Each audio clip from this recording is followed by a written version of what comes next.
আমার বাপের যেমন ঝাল আছে আমার এমন ঝাল। আমি মানুষটা পড়ালেখা না জানলে কি ওলারে মেলা দূর লাগাচ্ছি পড়ালেখা পড়াইছি। যাই একটু দেখতে কারো সংসার ভাঙন যায় নাকি। ওই যে কেডা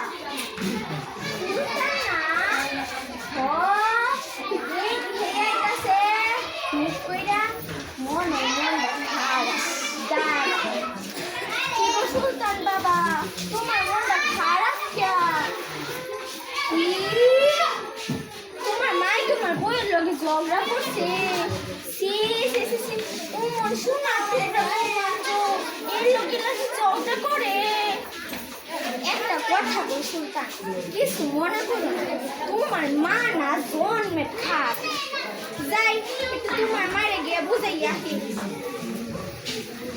বইয়া বইয়া সুলতানের মেয়ে কাঁদতা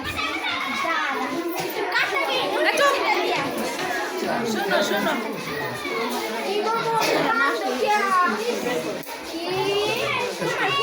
তোমার লোকে ঝগড়া করছে।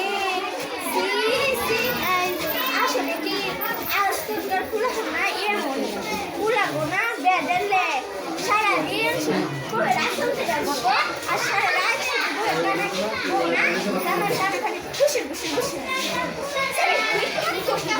তুমি না ফুলে লাগে কি করছো মাদের সামনে ফিফটি খেলা দেখা আর মাদের খেলা দেখা আছি থাকবা সমস্যা নাই, কিন্তু সারা তোমার লোক এটা করলো গালে গালে কত শোনো শোনো শোনো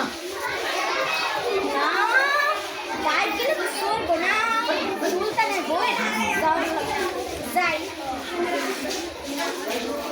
ও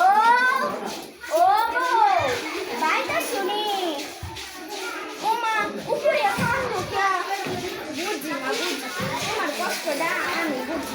তোমার যদি তোমার লোকে ঝগড়া করতে তোমার হরি মানুষটা নাকি আমি বা তোমার একটা আমি তুমি না বাপের বাড়ি শুনতে দেখবা তোমার হরি সারাদিন কাজ করতে খায়া তুমি করে আর কত বুদ্ধি দিন বইটা কেনা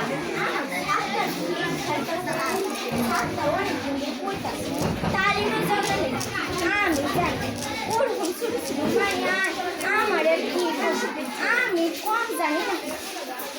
যাই তার মধ্যে ওয়ালাইকুম আসসালাম, কি করবা তোমরা?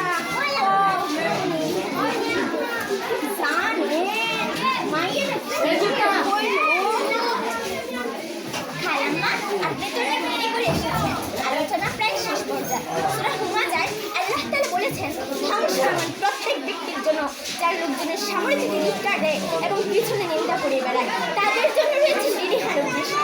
সে আগুন এমনই উত্তপ্ত যা হৃদয় অবরোধ করে পড়তে যায়।